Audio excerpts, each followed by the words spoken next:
কলকাতা বাসন্তী হাইওয়েতে সাত সকালে পথ দুর্ঘটনায় মৃত তিনজন। কলকাতা বাসন্তী হাইওয়েতে মিনাখা গ্রাম পঞ্চায়েতের অফিস সংলগ্ন এলাকায় সাত সকালে ভয়াবহ পথ দুর্ঘটনায় মৃত তিন, আহত পাঁচ। হাতের মধ্যে তিনজনের অবস্থা আশঙ্কাজনক।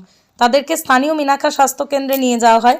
সেখান থেকেই তাদেরকে কলকাতা স্থানান্তরিত করা হয়। স্থানীয় সূত্রে জানা যায়, বুধবার সকালেই একটি যাত্রীবাহী অটোর সঙ্গে একটা চার চাকার প্রাইভেট গাড়ির মুখোমুখি সংঘর্ষ হয়। ঘটনায় দুজন মহিলা সহ একজন পুরুষ, মোট তিনজনের মৃত্যু হয়। ঘটনার খবর পেয়ে ঘটনাস্থলে পৌঁছয় মিনাখা থানার পুলিশ বাহিনী। এখনো পর্যন্ত মৃত হওয়া তিনজনের নাম জানতে পারা যায়নি।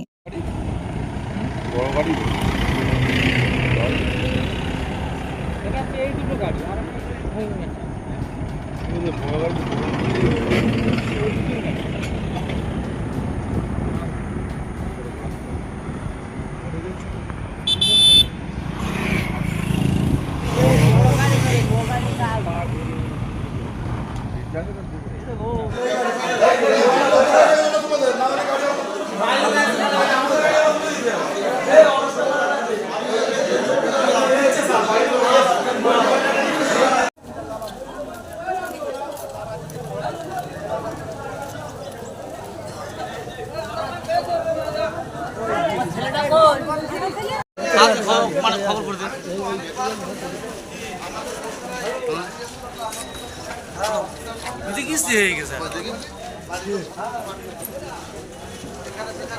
এটা খুবই দুঃখজনক এবং সকালবেলা ঘুম থেকে ওঠার পর এরকম একটা খবর সত্যি খুবই বেদনাদায়ক এবং আমাদের কিছু বলার নেই। যে পরিবারগুলোতে ক্ষতি হয়েছে তাদের পাশে থাকা ছাড়াও তাদের আমরা সহানুভূতি জানানোর জন্য এখানে এসেছি এবং আমরা চেষ্টা করছি তাদের কিভাবে কতটা কি হেল্প করতে পারি এবং হেল্প করা যায়, এই জন্যই আসা। তবে এটা খুবই দুঃখজনক, এটা মেনে নেওয়া যায় না। এখন অব্দি যেটুকু বুঝলাম, দুজন তো স্পটেই মারা গেছেন যারা ছিলেন এবং আরো একজন বোধহয় রাস্তাতে যেতে যেতে মারা গেছেন, ফেরত আসছেন। বাকি যারা আরো বোধহয় 9 থেকে 10 জন যারা ইনজিওর্ড, খুবই ডেঞ্জার অবস্থায় আছে, ক্রিটিক্যাল অবস্থা। কি হবে কিছু বুঝতে পারছি না। এটা প্রশাসন আছে, তারা দেখছে এবং আমরাও চেষ্টা করছি যেটা প্রশাসনের সঙ্গে কথা বলে যারা দায়িত্বে আছেন, এবং এটা কোনো দল রাজনৈতিক দল বা কিছু না, সবাই মিলে এগিয়ে আসা উচিত। সাধারণ মানুষের জন্য সবাই মিলে চিন্তা ভাবনা করা উচিত এবং প্রশাসনকে হেল্প করা উচিত। আমি প্রতীক মণ্ডল, মিনাখা এবারে আইএসএফ এর প্রার্থী।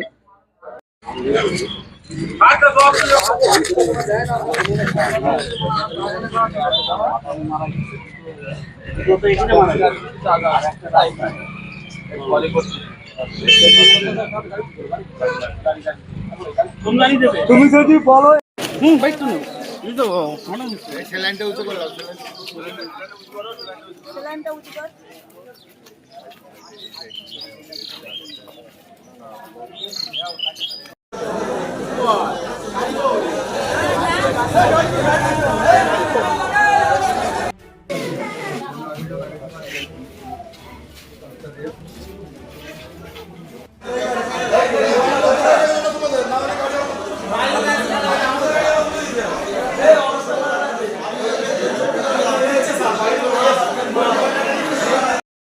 ভাই তুমি তো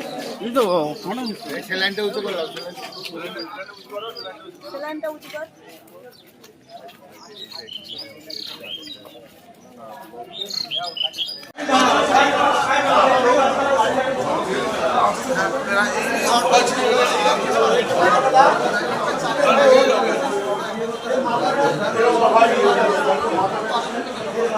আপনাদের কেউ আছে?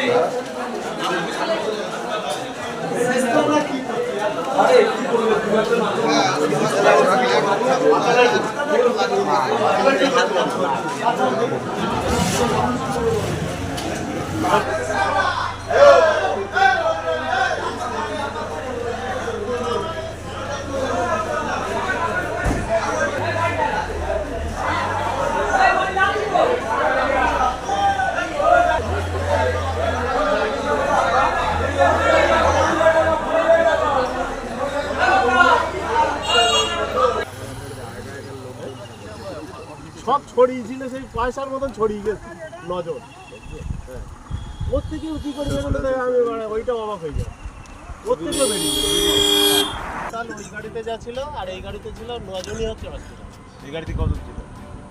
এতে এইবার কজন ছিল কি বলছি, সব নিচে পড়ে আছে, সব নিচে পড়েছিল, গাড়িতে কেউ নেই।